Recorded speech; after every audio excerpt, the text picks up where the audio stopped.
안녕하세요, 청취자 여러분. 저희 심층분석 벌써 5번째 시간이네요. 네, 안녕하세요. 지난번 맥주 음식 완벽 페어링 편도 반응이 뜨거웠는데요. 오늘은 이어서 BPNC 문준기 대표님의 강의 자료를 바탕으로 수제 맥주의 본질과 한국 산업의 전망에 대해 좀 더 깊게 파고들어 볼까 합니다. 네, 특히 양조장을 이미 운영하시거나 이제 막 설립을 준비하시는 분들께 좀 실질적인 도움이 될 만한 내용 위주로 준비했습니다. 좋습니다. 오늘 함께 해주실 분은 바로 BPNC의 소규모 주류 제조 종합 컨설팅 전문가이십니다. 어서 오세요. 네, 반갑습니다. 오늘 알찬 정보 많이 나눠드리겠습니다. 네, 기대됩니다. 저도 자료 보면서 제일 먼저 궁금했던 게 우리가 정말 흔하게 수제 맥주 이렇게 부르잖아요. 그렇죠. 근데 이게 사실 법적으로 딱 정해진 용어는 아니라고요. 이게 시작부터 좀 흥미로운데요? 맞습니다. 그게 주요 포인트인데요. 현재 우리나라 주세법상 수제 맥주라는 공식 명칭은 없어요. 아, 없군요. 네, 법률이나 행정문서 같은 데서는 전부 소규모 맥주라는 명칭을 사용하고 있습니다. 아하, 법적으로는 소규모 맥주. 그런데 왜 이렇게 다들 뭐랄까 시장에서는 거의 다 수제 맥주라고 부르는 걸까요? 아무래도 수제라는 단어가 주는 느낌 때문일까요? 정확합니다. 네, 그게 미국의 크래프트 비어 있잖아요. 그걸 이제 번역하면서 자연스럽게 퍼진 경향이 크고요.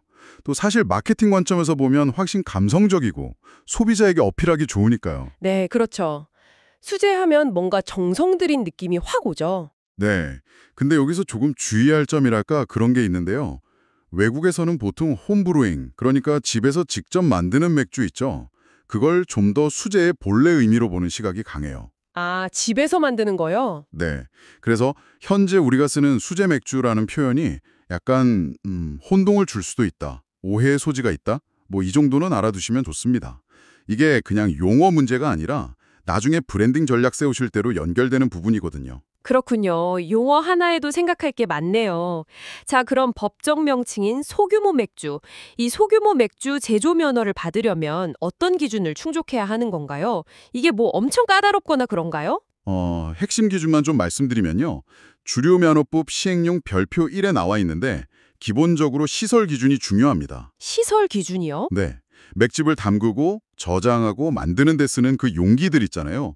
당화조, 여과조 뭐 이런 것들 총 용량이 최소 0.5kl 이상이어야 하고요. 0.5kl 이상. 그리고 동시에 개별 담금조나 저장조 용량은 또 너무 크면 안 돼요. 5kl 이상이면서 120kl 미만이어야 합니다. 이게 이제 소규모의 정의인 거죠. 아, 상한선도 있군요. 네. 그리고 기본적인 품질 검사를 위한 시험 시설도 갖춰야 하고요. 간이 증류기나 주정계 같은 것들이죠. 네, 들어보니 아주 복잡한 건 아니지만 그래도 갖춰야 할 건 명확하네요. 근데 이게 어디까지나 면허 취득을 위한 최소 요건이라는 점, 이걸 강조해야겠어요. 맞습니다. 정말 최소 요건이죠. 안정적인 양조장을 운영하려면 당연히 그 이상이 필요하고요. 넘어서서요. 우리가 흔히 말하는 그 크래프트 비어 정신, 그 본질은 뭘까요? 그냥 작게만 만들면 다 크래프트 비어는 아닐 텐데요. 아주 중요한 질문입니다. 크래프트 비어의 핵심은 절대 규모가 아니에요. 철학이죠, 철학. 철학이요? 네. 전통적인 제조 방식을 지키거나 혹은 뭐 혁신적이더라도 아주 좋은 원료를 사용하려는 노력. 그리고 대기업 자본에 휘둘리지 않는 독립성. 또 제가 중요하게 생각하는 건 지역성입니다. 지역성이요? 네. 그 지역의 농산물을 쓴다든지 아니면 그 지역의 문화나 이야기를 맥주에 담아내려는 시도들. 이런 게 바로 크래프트 정신이라고 생각해요. 아, 듣고 보니 확실히 다르네요. 그냥 맥주를 만드는 게 아니라 뭔가 가치를 담는다는 느낌이군요. 이게 혹시 대기업 맥주의 좀 획일적인 맛에 질린 소비자들이 늘어난 거랑도 관련이 있을까요? 네. 정확히 보셨습니다. 그런 배경이 아주 큽니다.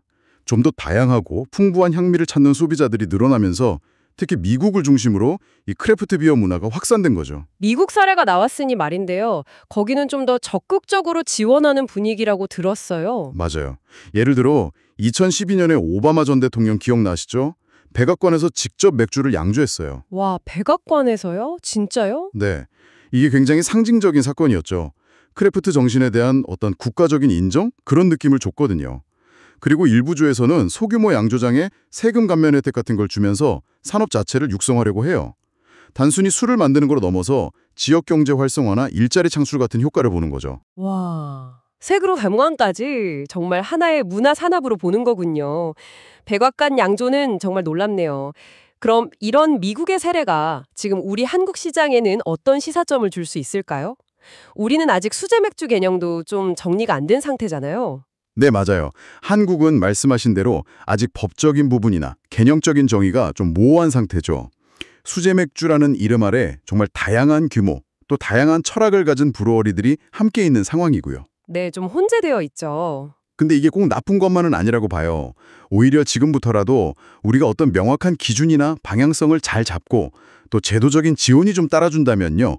예를 들어 미국처럼 세제 혜택이라든지 아니면 좀 불필요한 규제를 완화한다든지 이런 것들이 뒷받침되면 충분히 성장할 수 있다고 봅니다. 아, 가능성은 충분하다. 네, 각 지역의 특색을 잘 살린 그런 브루어리 중심의 로컬 산업으로 발전할 잠재력은 분명히 있습니다. 기회는 열려 있는 거죠. 네. 오늘 전문가님 덕분에 수제 맥주라는 용어부터 시작해서 법적인 요건, 그리고 그 안에 담긴 크래프트 정신, 또 미국 사례를 통해 본 우리 시장의 가능성까지 정말 정리가 잘 된 것 같습니다. 특히 양조장을 운영하시거나 새로 시작하시려는 분들께는 정말 실질적인 고민거리를 던져준 시간이었을 것 같아요. 네, 오늘 나눈 이야기들이 여러분이 가시는 길에 조금이나마 도움이 되었으면 좋겠습니다. 자, 그럼 청취자 여러분께 마지막으로 질문 하나 드리면서 오늘 시간 마무리할까 합니다. 한번 깊이 생각해 보시면 좋을 것 같아요. 여러분께서 생각하시기에 한국 수제 맥주 시장이 정말 한 단계 더 성장하려면 소규모라는 법적 기준 외에 우리가 꼭 갖춰야 할 가장 중요한 본질은 무엇이라고 보시나요? 여러분의 생각이 궁금하네요. 좋은 질문이네요. 네, 오늘 나눈 이야기 외에 더 자세한 정보가 필요하시다면 BPNC 네이버 블로그를 꼭 한번 방문해 보세요. 정말 유용한 정보들이 많습니다. 아, 그리고 저희가 주기적으로 아주 알찬 정보가 담긴 뉴스레터도 보내드리고 있거든요. 아래 댓글에 있는 링크 통해서 구독 신청해 주시면 정말 도움 되실 거예요. 강력 추천드립니다. 네, 뉴스레터 꼭 신청해 보세요. 마지막으로 저희 유튜브 채널 구독과 좋아요, 댓글, 알림 설정까지 꼭 부탁드립니다. 저희에게 정말 큰 힘이 됩니다. 네, 다음번에도 더 재미있고 유익한 주제로 찾아뵙겠습니다. 네, 오늘 귀한 시간 내주셔서 감사합니다. 청취자 여러분, 다음 시간에 더 깊이 있는 이야기로 돌아오겠습니다. 감사합니다. 감사합니다.